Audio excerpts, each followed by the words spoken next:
정통 조선의 픽업 트럭. 네.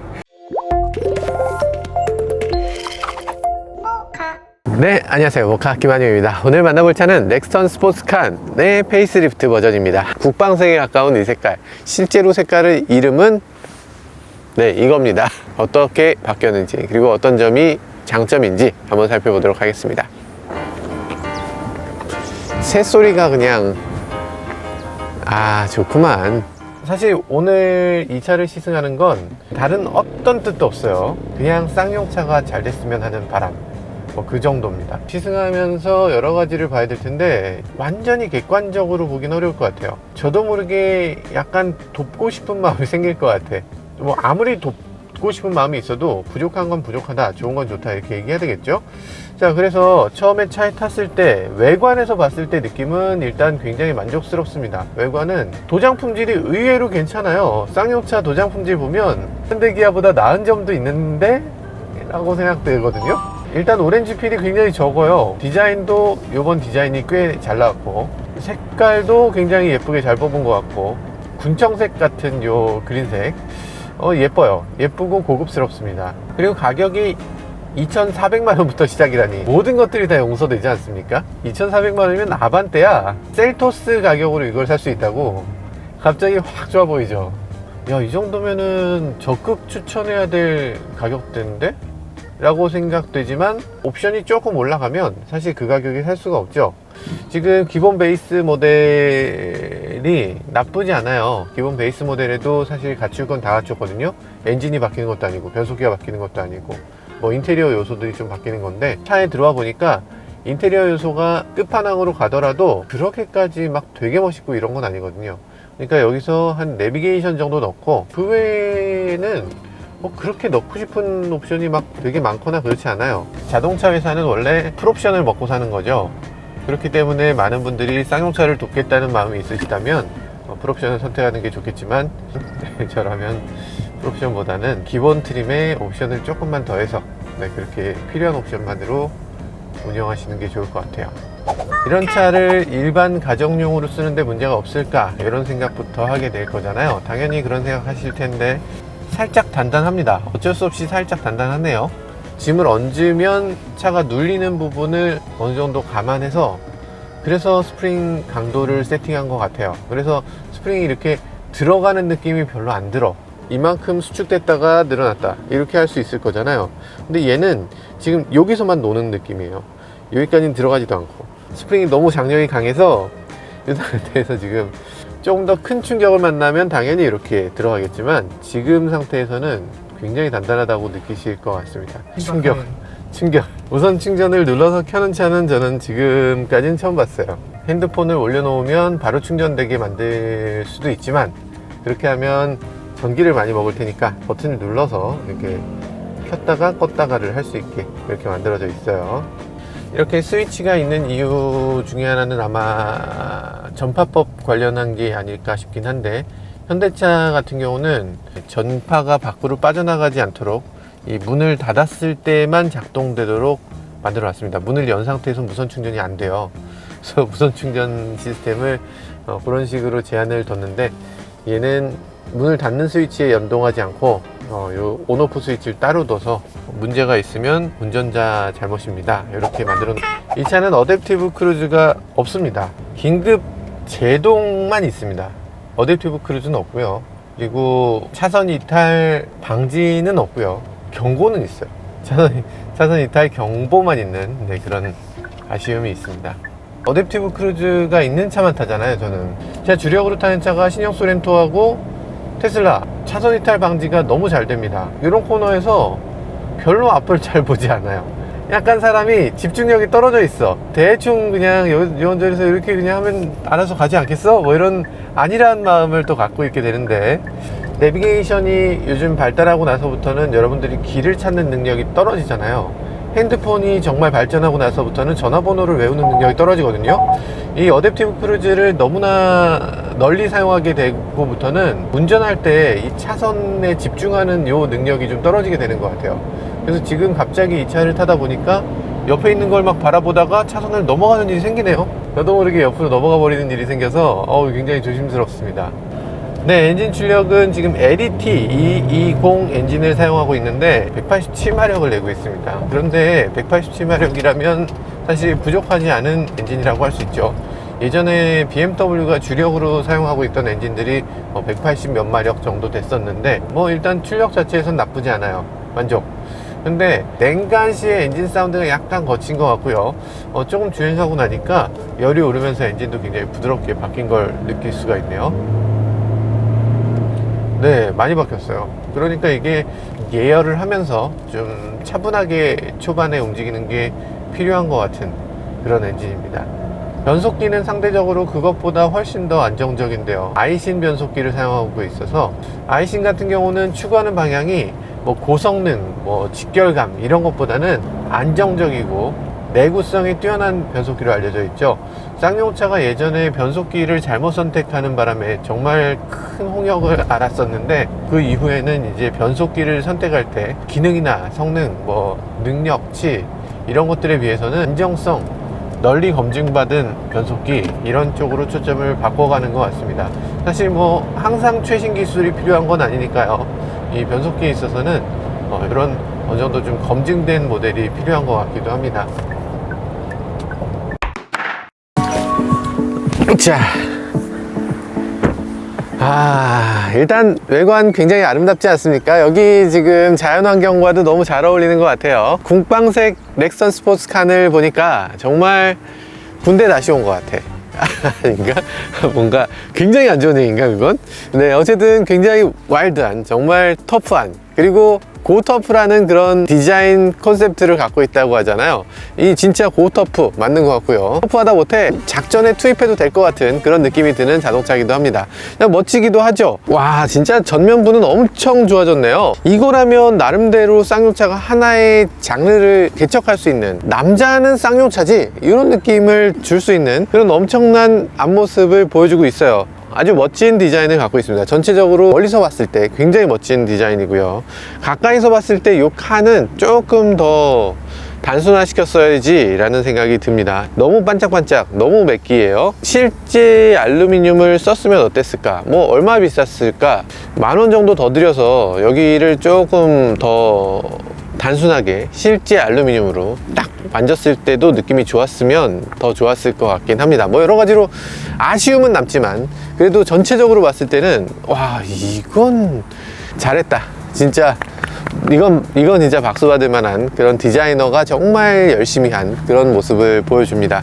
정말 노력 많이 했네요. 앞부분을 봤을 때 완전히 새롭게 거듭난 것 같은 그런 넥선의 모습을 보여주고요. 이 아래쪽에 빨간색으로 이렇게 스키드 플레이트가 만들어져 있는데요. 아래쪽에 오일팬이 있거든요. 사실 오프로드를 주행하다 보면 그 오일팬이 굉장히 낮은 위치에 있으니까 어쩔 수 없이 바위 같은 게 퉁 치면 오일팬이 그냥 깨져 버려요. 그래서 오일이 다 쏟아지게 되는데, 이런 식으로 스키드 플레이트를 만들어 놓으면 만약에 아래쪽으로 바위가 들어와도 이거 그냥 타고 넘어갈 수 있다, 이런 모습을 보여주는 거예요. 그러니까 훨씬 더 터프하게, 산속에서 고립되면은 그건 진짜 큰 문제이기 때문에 나는 이 정도 즐기는 사람이다 라는 거죠. 측면에서 봐도 어느 것 하나 아쉬운 점이 없어요. 지금 이건 넥스턴이 그동안 조금씩 발전해 온 그런 증거인데요. 이런 식의 클래딩을 처음 만든 건 아니고 기존에도 들어왔는데 그런 것들을 이번에도 볼 수가 있네요. 기존의 렉스턴을 계속 발전시켜 오면서 그 중에서 좋은 것들은 택하고 나쁜 것들은 버리고, 네, 이런 식으로 개선이 되어 온 것 같습니다. 휠도 더 멋있어졌고, 타이어는 잘 모르겠지만 어쨌든 굉장히 독특한 타이어가 지금 껴져 있어요. 지금 이게 순정 타이어인지 잘 모르겠는데 순정 타이어라면 굉장히 독특한 그런 느낌이 드는 타이어입니다. 이게 이렇게 터프한 타이어는 세계적으로 몇 없는 것 같아요. 쿠퍼 타이어라고 하는 타이어인데 볼륨이 엄청나게 많이 팔리는 타이어는 아니지만 어쨌든 디자인상으로는 지금 굉장히 독특한 느낌을 주고 있어요. 좋다 나쁘다를 떠나서 일단 외관에서만큼은 어마어마한 느낌이 드네요. 네, 뒤쪽에도 이렇게 이 타이어 안쪽으로 주먹이 한 뼘 정도가 이렇게 비어있는 이런 것도 굉장히 인상적이기도 하고요. 전체적으로 이 터프함을 제대로 보여주고 있어요. 이것도 튜닝 파트겠죠. 그런 식으로 튜닝 파트를 얹어서 이게 제대로 된 트럭이라는 걸 보여주는 것 같은 디자인적인 요소로 이런 타이어, 이런 철제 빔, 그리고 이 아래쪽에 있는 이 도어 스텝도 이게 전체적으로 철제 파이프를 그냥 떡 잘라서 그냥 떡 붙인 것 같은 상남자의 자동차 같은 그런 느낌을 자아내고 있네요. 트럭이다 보니까 이 안쪽은 당연히 이렇게 조금 지저분하게 되죠. 지저분해도 괜찮습니다. 이런 트럭을 모시는 분들은 더러우면 물로 그냥 씻으면 되지. 물 틀어서 그냥 쫙 이렇게 씻으면 또 깨끗해지는 거예요. 그런 식으로 타는 게 이런 트럭의 또 특징인 것 같아요. 얼마 전에 황사비가 내려서 그 황사비를 맞으면서 이렇게 약간 지저분해진 것 같은데, 이 안쪽으로 물이 고이는 걸 볼 수가 있네요. 약간 아래쪽으로 좀 기울어 있나요? 저쪽으로 약간 기울어 있어요. 그래서 물을 뿌리면 저쪽으로 갑니다. 저쪽으로 가는 게 맞는 건가? 비가 내리면 어쨌든 비를 맞아야 되는 거잖아요. 비가 저쪽에 고일 것 같은데 그게 바람직한가? 그리고 물건을 싣고 내릴 때도 이쪽으로 기울어 있는 게 조금 더 편하지 않나? 외관에서 여러 가지가 이 차는 멋진데, 그 중에서 가장 터프하게 가장 멋지게 보이는 부분은 이 뒷부분이겠죠. 이 칸이라는 이 플라스틱 부분. 사실 이거 포드에서 랩터가 포드 이렇게 써 있잖아요. 너무 노골적으로 따라한 것 같지만 괜찮아요. 사실 뭐 그게 뭐 할 수도 있지 뭐. 예, 할 수도 있어요. 그리고 멋있잖아요. 멋있으면 됐지 뭐. 렉스턴 스포츠는 여기 스포츠라고 써 있거든요. 칸은 괜찮아. 근데 스포츠라고 써 있는 건 조금 이상하지 않나. 그런 생각이 들기도 해요. 이게 이렇게 힘을 들이지 않고 닫거나 열거나 할 수 있고, 요것도 옵션이라고 해요. 요 옵션은 반드시 넣어야 될 것 같은 생각이 듭니다. 요거 안 넣게 되면 힘들어서 어떻게 올려. 밟고 올라갈 수 있는가? 네, 밟고 올라갈 수 있죠. 이거 밟고 올라갈 수 없으면 큰일 나겠죠. 그러면 여기 어떻게 올라가? 여기 짐을 실을 때 결국에 올라가야 짐을 실을 수 있는데, 일반적인 자동차하고는 다르죠. 일반적인 자동차는 저쪽에서 짐을 놓을 수 있어요. 근데 이거는 반드시 여기 올라와야지 짐을 놓을 수 있기 때문에 여기 밟고 올라오는 건 너무 당연하게 여겨집니다. 충분히 밟을 수 있는 능력이 되는가, 그리고 여기 걸터 앉아도 괜찮은가, 그런 것들 말할 나위 없이 가능해야 돼요. 이 부분에 앉을 수 없다면 아무 의미가 없겠죠. 그래서 여기에 앉는 거 조금 여러분들 좀 불안하게 느껴지시더라도 아마 이건 전혀 문제없이 만들어져 있을 걸로 보입니다. 몇 킬로그램을 여기다 실을 수 있는지 이것도 좀 표기되면 좋을 것 같긴 한데, 네, 그런 내용은 없네요. 어쨌든 여기 앉아서 이렇게 자연환경을 보면서 이렇게 즐기는 거, 이거 쌉 가능. 여기다 테이블 같은 거 놓고 여기서 그냥 이걸 의자로 그냥 써도 전혀 문제가 없을 것 같아요. 여기서 이렇게 해도 되잖아. 발이 많이 떠 있어? 발이 많이 떠 있어. 아니, 뒤쪽으로 조금 더 넣으면 돼요. 넣으면 되지. 지금 우리가 주차를 이렇게 해서 그렇지, 뒤쪽으로 조금만 더 집어 넣으면 사실 괜찮아요. 좀 더 집어 넣어 볼까? 카드 잔액은 92,000원. 이런 거 쌉 가능하다고. 여기 앉아서 이렇게 딱 이렇게 되잖아요. 얼마나 좋아. 자연과 조금 더 가깝게 될 수 있는 거. 보통의 자동차는 저기까지잖아. 근데 자연 속으로 이렇게 쑥 들어오는 것 같은 느낌이 들죠. 그런 점에서 저는 이런 트럭베이도 괜찮은 것 같습니다. 자, 이렇게 턱이 만약에 조금 있는 경우는 이런 식으로 활용이 가능할 것 같고요. 그리고 차 위에 올라가는 거 너무 자연스럽습니다. 지저분한 상태로 차 안에 들어간다? 괜찮아요. 신발이 좀 더러우면 어때? 그래도 여기가 어차피 이렇게 오픈된 공간인데, 그리고 여긴 더러워도 되는 공간인데, 뭐 이거에 대해서 전혀 문제 삼는 사람은 없을 거예요. 여기다가 테이블을 차려놓고 아니면 여기다가 텐트를 차려놓고 그렇게 즐겨도 또 괜찮을 것 같습니다. 주차장에 자동차 따로 놓고 그리고 목적지에 또 따로 걸어가고, 이게 아니라 자연과 자동차가 어느 정도 연결된 느낌, 그런 것들을 주는 게 이 트럭의 특징인 것 같아요. 렉스턴 스포츠칸, 우리나라 국산 트럭의 대표적인 차지만, 이 차가 아니고 다른 차를 선택하더라도 포드 레인저라든지 뭐 여러 수입 트럭들이 있을 텐데, 네, 그런 수입 트럭들을 선택하더라도 저는 뭐 나쁘지 않다고 생각됩니다. 트럭만이 줄 수 있는 그런 묘한 감성이 있어요. 그래서 아마도 이 트럭을 좋아하시는 분들은 계속 트럭을 구입하는 이유가 바로 그런 데 있는 게 아닌가 하는 생각도 듭니다.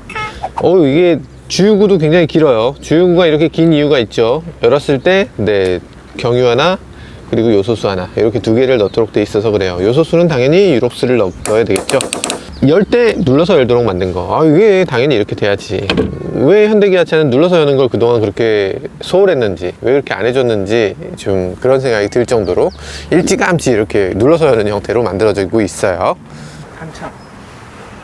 아, 이거 단차라고? 아, 이 단차가 손이 들어가는 단차가 있네. 와, 이런다고? 네, 그거 아니고요. 그거 아니고 트럭은 이걸 의무적으로 갖고 있게 돼 있어요. 요 구분이 없으면 그럼 트럭이 아닙니다. 일반 승용차와 트럭을 구분하기 위해서는 화물 적재함이 딱 구분되어 있어야 되고, 이런 식으로 따로 구분되어 있도록 하는 법규가 있기 때문에 네, 이런 식으로 구분이 되어 있는 거예요. 이번에 현대차가 만든 산타크루즈는 요 구분이 없죠. 그래서 요 구분이 없어서 산타크루즈는 화물차로 등록이 될 수가 없어요.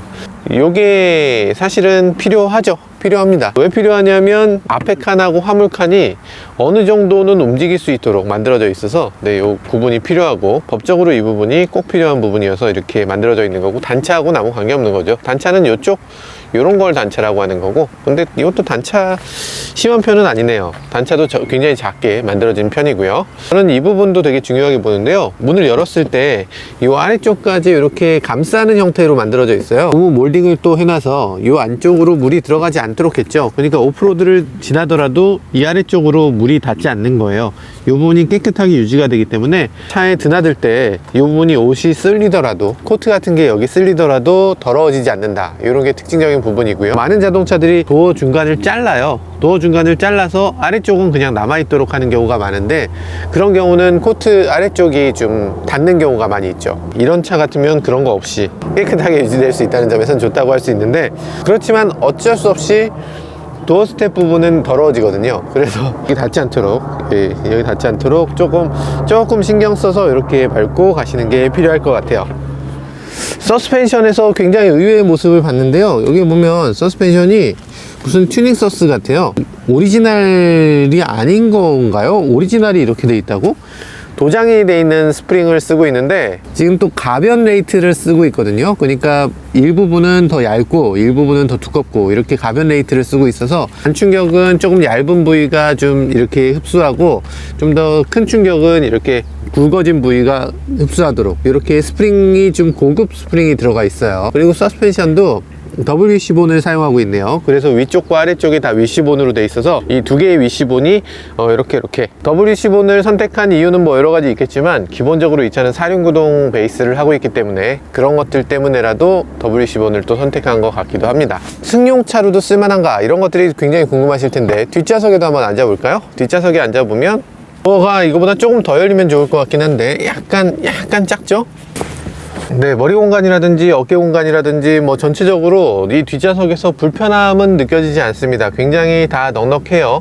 그런데 한 가지 좀 아쉽다고 생각하는 건, 이 렉스턴은 기본적으로 뒷좌석에 등받이가 굉장히 많이 기울어지는 차였어요. 아마 국내에 나오는 모든 자동차 중에 가장 많이 기울어진다는 생각이 들 정도로 거의 발라당 높여지는 그런 차였죠. 근데 이 차는 뒤로 전혀 높여지지 않기 때문에 이 렉스턴 스포츠카는 조금 뒷좌석에서 젖혀지지 않는 게 좀 아쉽다. 그런데 상대적으로 이렇게 여유 공간은 충분하기 때문에 뒷좌석에서 이게 젖혀지지 않는다고 해서 그렇게까지 아쉽게 느껴지진 않을 것 같습니다. 뒷좌석에서 아쉬운 점 하나는, 통풍 시트는 당연히 없죠. 당연히 없는데 열선 시트도 없어요. 열선 시트가 없는 게 조금 아쉽네요. 네, 엔진룸은 뭐 그대로예요. 그대로인데다가 사실 이런 거 굉장히 걱정스럽죠. 여기 이렇게 팬벨트가 이렇게 앞부분에 딱 있는 거, 요거 좀 무섭지 않습니까? 이게 팬벨트가 바로 앞에서 이렇게 막 도니까 사람들이 다칠 수 있지 않을까 하는 생각이 들기도 해요. 그리고 요즘 들어서 정말 보기 드물게 파워 스티어링 액이 있습니다. 파워 스티어링 플루이드라고 써있는데, 파워 스티어링이 요즘 다 전자 제어식으로 바뀌었잖아요. 근데 아직도 유압식 파워 스티어링을 쓰고 있다. 전체적으로 봤을 때 굉장히 올드해요. 당연히 90 브레이크 쓰고 있고, 정말 쌍용차 진짜 너무 힘들구나 라고 느끼는 건 요거예요. 리저브 탱크에 요 도색을 하는 대신에 매직으로 그렸어. 매직으로 그려서 여기가 민, 여기가 맥스다 라는 걸 볼 수 있도록 저렇게 일일이 장인들이 하나씩 손으로 긋고 있는 것 같아요. 저거보단 잘 보여야 되는데 너무 안 보이니까 저기다가 이렇게 펜으로 일일이 그려주신 것 같아요. 닫히는 느낌 되게 좋아요, 그죠?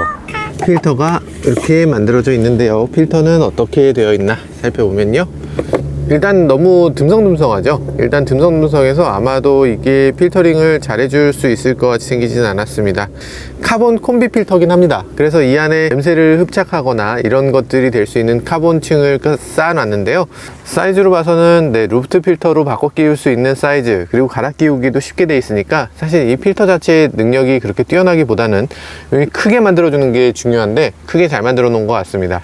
이게 만약에 필요한 사람은 조금 더 좋은 필터를 끼면 된다는 거죠. 좀 더 고급 필터로 바꿔 끼우면. 이게 뭐야? 미세먼지가 지금 60이에요, 60?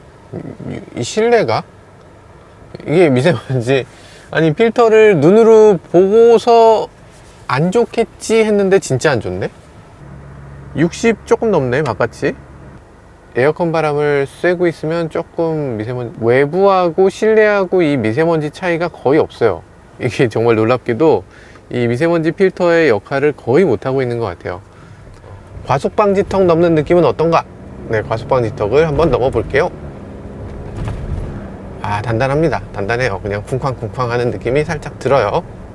물침대에 반대되는 자동차. 그러니까 어떤 자동차는 지나치게 소프트해서 물침대 같다는 얘기들을 하잖아요. 근데 이 차는 그런 것하고 완전히 반대되는, 정말 단단하고 정말 든든한 느낌이 드는 자동차. 그러다 보니까 멀미를 하거나 이러지는 않을 것 같아요.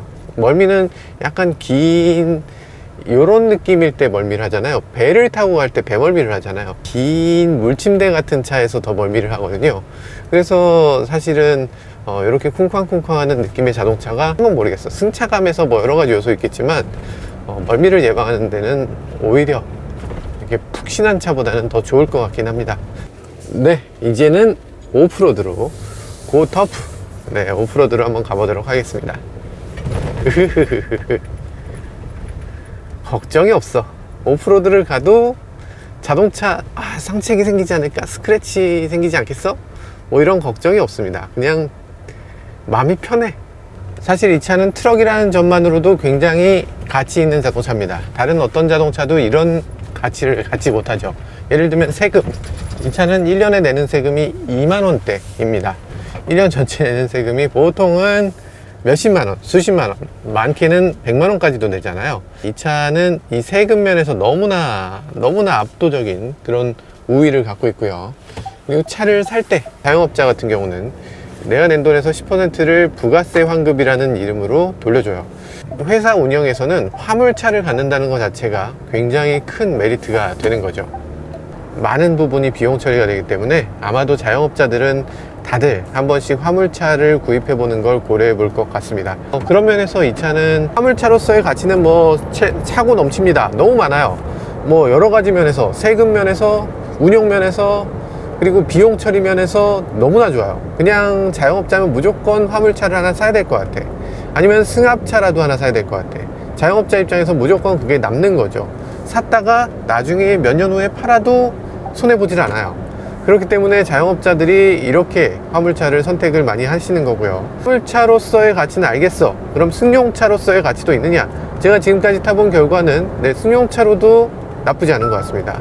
왜냐하면 정숙성 굉장히 정숙해요. 엔진의 성능이라든지 이런 것들도 그렇게 나쁘지 않습니다. 전반적으로 이 차는 아주 잘 만들어진 자동차가 맞아요. 승용차로서의 가치도 충분한 것 같습니다. 그러면 이 차는 화물차, 승용차로 모두 최고냐? 거기는 조금 그것까지는 아닌 것 같아요. 그러니까 화물차로서도 최고라고 하기는 조금 아쉬워요. 요즘 들어서는 수입 트럭들이 워낙 잘 나오잖아요. 가격이 상당히 비싸긴 하지만 어쨌든 수입 트럭들이 너무나 잘 나오기 때문에 그 트럭들과 비교하기에는 조금 아쉬운 점이 있죠.